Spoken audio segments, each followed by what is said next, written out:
Assalomu alaykum. Men bu leksiyani yaratishimning sababi oddiy.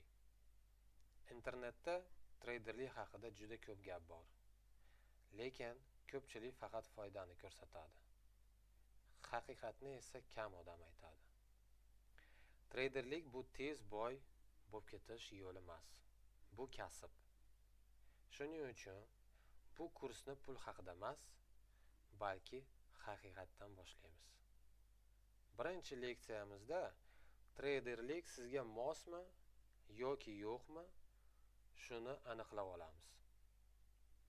Agar siz tayyor bo'lsangiz, davom etamiz. O'zingizga krushkada choy qilib oling yoki kofe qilib oling.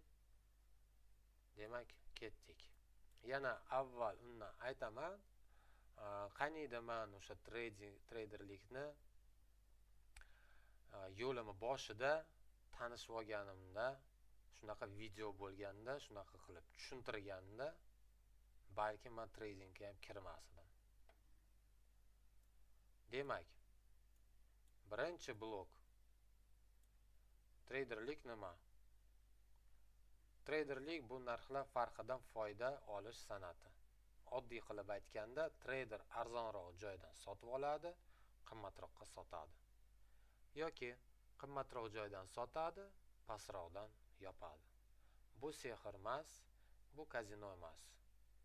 Rasmda ko'rsatilgan ikkita urovnimizda, misol uchun, narx bo'ladi, qimmat narx bo'ladi, arzon narx bo'ladi. Shu arzon narxda sotib olamiz, qimmatda sotamiz. Hayotimizda ham bor, kimdir misol uchun Xitoyga borib, arzon narxga kiyim oladi, O'zbekistonga kelib qimmatroqqa sotadi. Bilasizlar shuni, ko'rgansizlar. Va treyderlik bu ehtimollar bilan ishlash. Ya'ni kim narda o'ynagan bo'lsa, toshlarni otgan bo'lsa biladi. 50 marta otsangiz, почти 50 marta har xil son chiqadi. Bir xil sonlar, masalan, 6lar, 5lar juda kam chiqadi. 4-5 marta chiqadi bitta o'yinda. Xo'p, davom etamiz. Oddiy misol. Tasavvur qilingki, oltin narxi $2000. Siz 2000 dan sotib oldingiz. Narx 2000 ga chiqdimi, siz uni yopasiz. Farq sizga qoladi. Lekin agar narx 1990 ga tushsa, siz zarar ko'rasiz.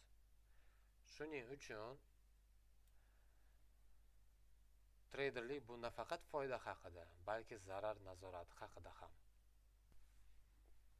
Ko'p odamlarni ko'rganman. Foydasini ham ko'rdim, zararlarini ham ko'rdim. To'g'risi, bitta misol keltiraman. Zarar haqida. Shunaqa odam bo'lgan, $10,000 bo'lib turib, shu bozorga tikkan treyderlikka. Va 5 qilaman, $5000 qilaman deb, uni yechib, keyin mashina olaman deb, butun pulini yo'qotgan. Shunaqa vaziyatlarni men o'zimni ko'zim bilan ko'rganman. O'shaning uchun treyderlikda nazorat juda katta bo'ladi va talab qiladi. Davom etamiz. Muhim tushunchalar. Treyderlik bu har kuni qaror qabul qilish. Har kuni siz o'zingiz mustaqil qaror qabul qilishingiz kerak bo'ladi. Bu juda qiyin. Chunki qaror qabul qilganingizdan keyin natijani ham siz o'zingiz ko'rasiz. Boshqa odamlarni ayib qila olmaysiz. Risk bilan ishlash har kuni. Chunki bozorda narx doim har xil yuradi. Bir kun tez yuradi, bir kun sekin yuradi. O'shanga qarab riskni ham siz belgilab olishingiz kerak bo'ladi. Intizom. intizom juda muhim narsa hayotimizda. Agar sizni hayotingizda umuman intizom bo'lmasa, sizga treyderlikda bu qiyin bo'ladi. Uddalash. Chunki bozorda treyderlikni har kuni qilishingiz kerak bo'ladi. Qayta har kuni o'rganishingiz kerak bo'ladi va moslanishingiz kerak bo'ladi unga. Siz agar bir kun kirib, bir kun kirmasangiz, o'sha o'tgan kun nimaligini siz bilmagan bo'lasiz. Nima bo'lganini. To'rtinchisi, psixologiya. Tradingda siz bozorga qarshi emas. Siz o'zingizga o'zingiz qarshi bo'lasiz. Va qaysi tarafga qaror qilsangiz, o'sha natijani ko'rasiz. Keyin strategiya oxirgisi. Misol uchun hayotimizda ham har bitta odamimizda ham strategiyasi bor. Ota-onamizda strategiya bolalar uchun bor. To есть, bolam o'qishga kirasan, yaxshi o'qiysan, universitetga kirasan, palonchi pistonchi bo'lib ketasan, ish bo'ladi senda, shuncha daromad topasan. Bu ham strategiya.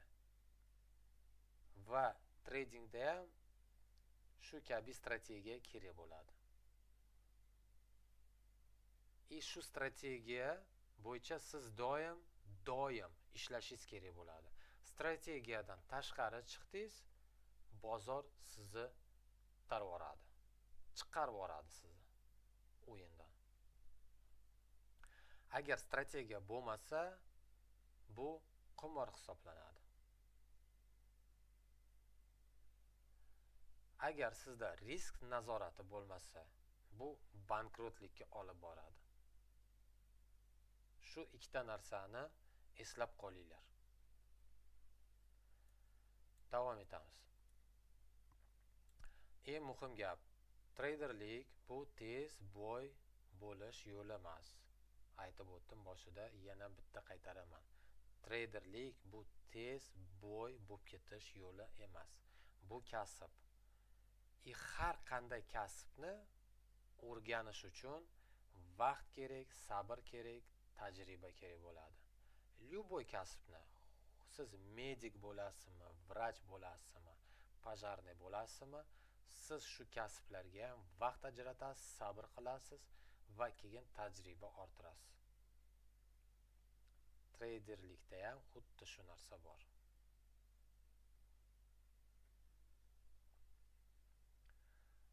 Xo'p, davom etamiz. Birinchi blok tugatdik. Ikkinchi blok. Treyderlik va investitsiyani farqiga bilib olamiz hozir. Investitsiya nima? Investitsiya bu aktivni uzoq muddatga sotib olish. Masalan, aksiya kompaniyani sotib olasiz, 3 yil, 5 yil ushlab turasiz, foydani keltiradi, keyin sotib olishingiz mumkin. Kriptovalyutani eshitgansiz, bir necha yil saqlash kerak bo'ladi. U ham arzonlab ketishi mumkin, ham qimmatlab ketishi mumkin. To есть risk bor bunda ham. Kompaniya o'sishiga ishonish. Investorlar nima qiladi?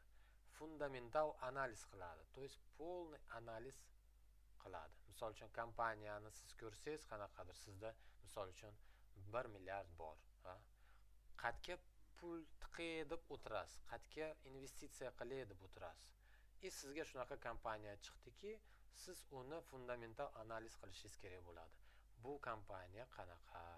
Bu kompaniya odamlarga foyda keltiradimi, yo'qmi? Kompaniyaning daromadini ko'rasiz va bozorni uzoq muddatga baholaysiz.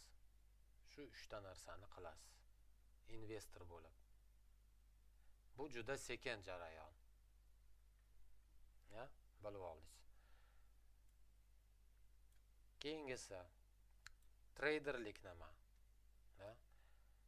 Treyderlik bu qisqa yoki o'rta muddatli savdo.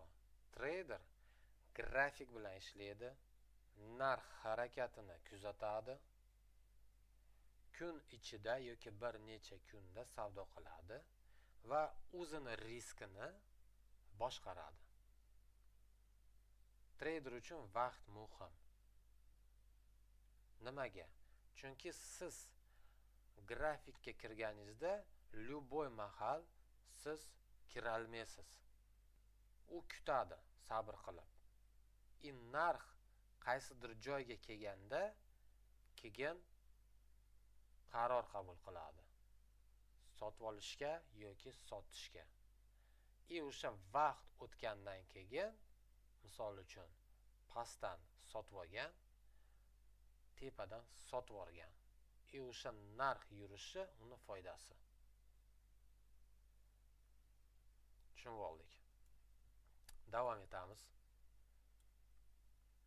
Asosiy farqlar demak, investitsiya uzoq muddat, kam harakat, sabr. Treyderlikda tez qaror, ko'proq risk, intizom va psixologiya juda muhim. Muhim tushuncha.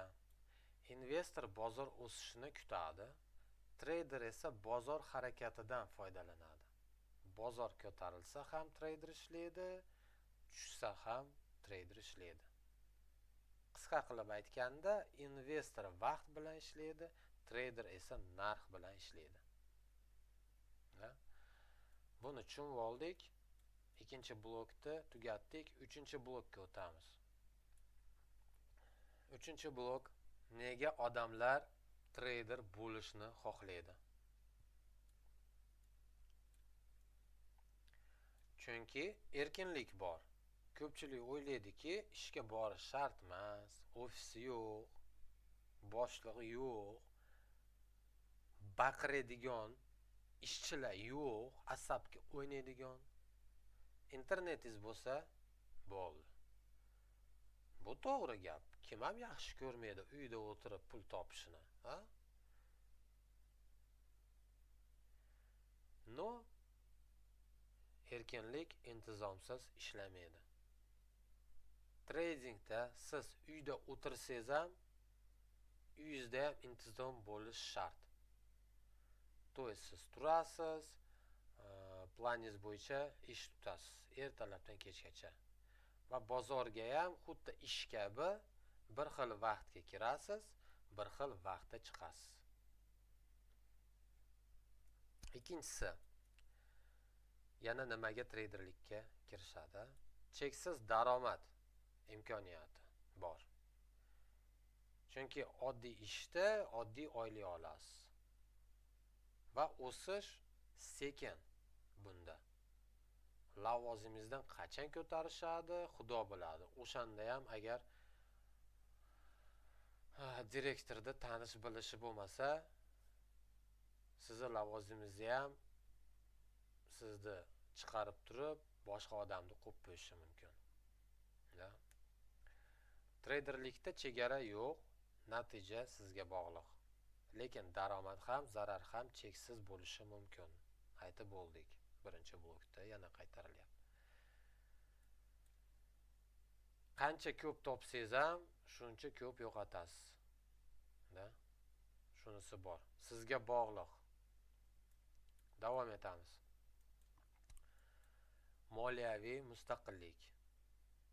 Odamlar xohlaydiki, oilasini ta'minlash, qarzni yopish, hayotini o'zgartirish. Kim ham xohlamaydi deysiz, to'g'rimi? Hamma odam xohlaydi shu narsani. Lekin bu sabablarga qarab kirish noto'g'ri. Motivatsiyangiz to'g'ri, zo'r. Oilangizni ta'minlash uchun qarzni yopish, hayotni o'zgartirish, motivatsiya zo'r beradi. Lekin bunaqa fikrlar bilan kirish noto'g'ri. Bu bosim yaratadi sizga. Miyangizda doim pul kerak, tezroq topishim kerak fikr yuradi. Bu savdoda xatolarga olib keladi. Siz bozorga kirishingizdan oldin agar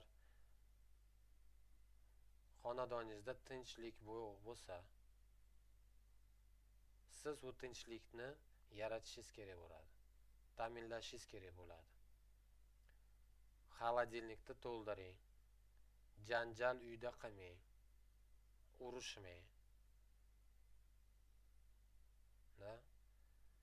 Qarzingiz bo'lsa, oddiy ishda ishlab qarzingizni yoping. Qancha bo'lsa ham. Ana o'shandan keyin hayotingiz sekin o'zgarishga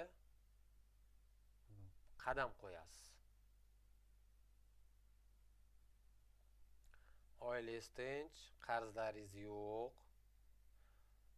cho'ntagingizda qanchadir pul to'plangan. Mana o'shandan keyin siz tradingga kirishingiz mumkin, o'rganishga. Davom etamiz. To'rtinchisi, yana nimaga ko'p odam treyderlikka yugurib chiqqan? Tez pul illyuziyasi. Chunki ko'pchilik reklamalardan keladi. Instagramda hozir ko'rsalaring, hozir har ikkinchisi treyder. Ko'chada misol uchun chiqsangiz, toshni ko'tarsangiz, tosh tagidan 10 ta treyder chiqadi. Chunki ular bir kunda $1000, oddiy strategiya, 100% ishlaydi deb va'da berishadi sizga. Lekin aldashadi. Shu narsada kirish bu xato. Yana aytaman, treyderlikda tez boy bo'lib ketish yo'li yo'q umuman. Bu dunyoda eng qiyin yo'l oson pul topishda. Eslab qolinglar. Eng qiyin yo'l, eng qiyin kasb bu. Eng muhim qism. 90% shularni deb, undan oldingi aytgan gaplarimni deb, odamlar pul uchun kiradi. Lekin o'sha 90% ham odamlar pulini yo'qotadi. Nega? Chunki tizimi yo'q yangi odamda, risk nazoratini nimaligini ham bilmaydi. Emotsiya dahshat o'ynaydi. Pul qilib olaman, bu bola battar qilaman, u narsani olib olaman deb o'ynaydi. Va sabrsizlik bo'ladi.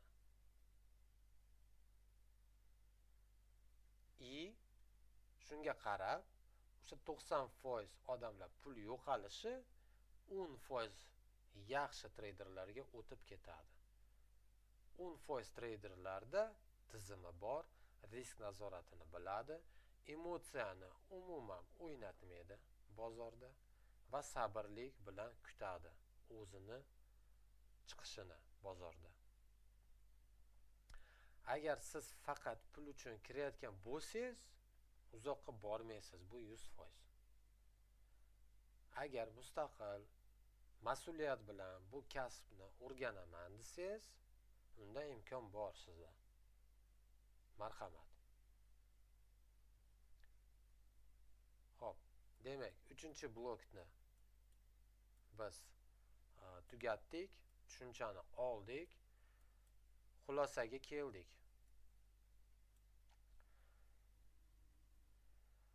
Hozir eng muhim gaplar bo'ladi. Qaranglar, treyderlik hamma uchun emas.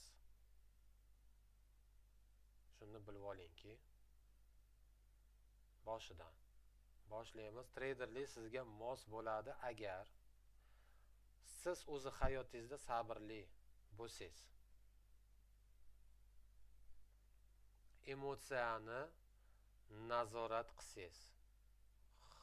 Sizni misol uchun janjal olib chiqishga qiyin bo'lsa, emotsiyani nazorat qila olasiz. Kimdir sizga baqirsa, siz unga javoban baqirmasdan nima qilasiz? Tinch ovozingiz, past ovozingizda tushuntirasiz. Pulni tez emas, tizim orqali topishni istasangiz, sizga mos bo'ladi. O'rganishga tayyor bo'lsangiz, zararni qabul qilsangiz, Misol uchun hayotda siz agar yutqizishni yoqtirmasangiz, конечно, kim ham yutqizishni yoqtirmaydi? Misol uchun yoqtiradi. Hamma yoqtirmaydi yutqizishni. Lekin shunaqa odamlar borki, yutqizib turib dalshi davom etadi yashashni. Xatolarini yozib oladi, nima xato qilganini yozib oladi va o'shalarni qaytib qilmaslikka, dalshi yashashga ketadi. Treyderlik sizga mos emas. Agar tez bo'yishni xohlasangiz, 1-2 oyda natija kutayotgan bo'lsangiz, вообще kirmang treyderlikka.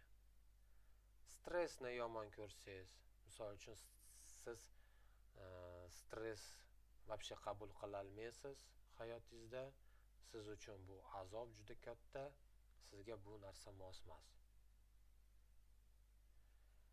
Intizom qila olmasangiz, bu ham hayotga bog'liq. Hayotingizda intizom bo'lmasa, trading siz uchun emas.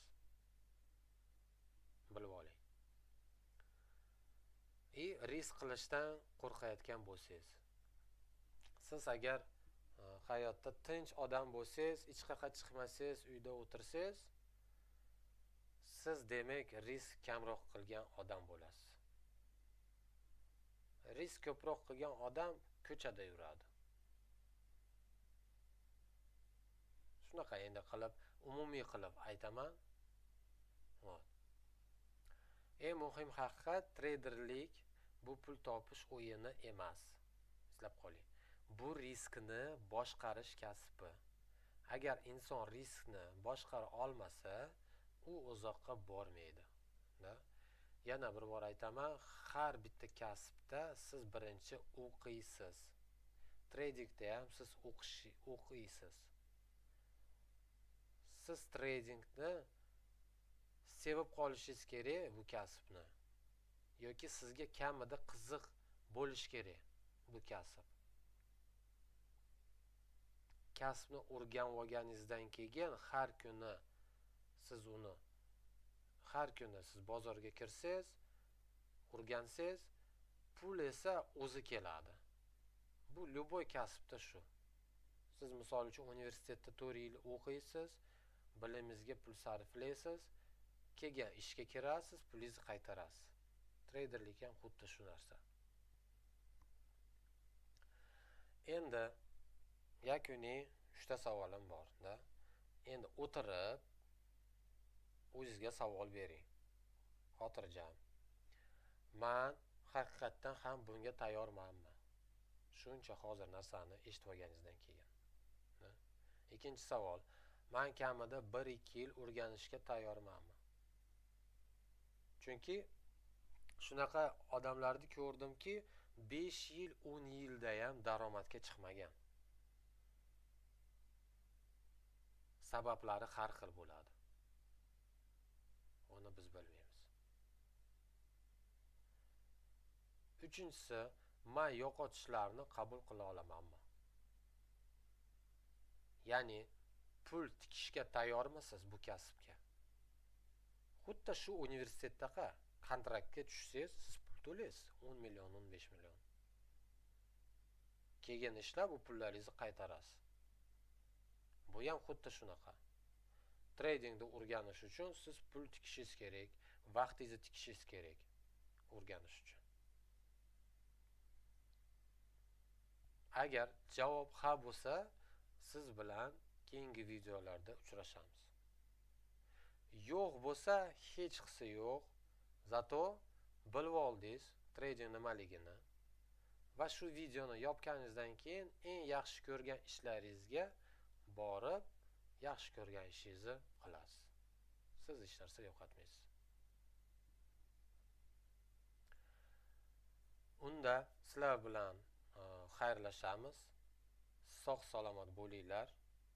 Keyingi videoda Xudo xohlasa uchrashguncha xayr, salomat bo'linglar.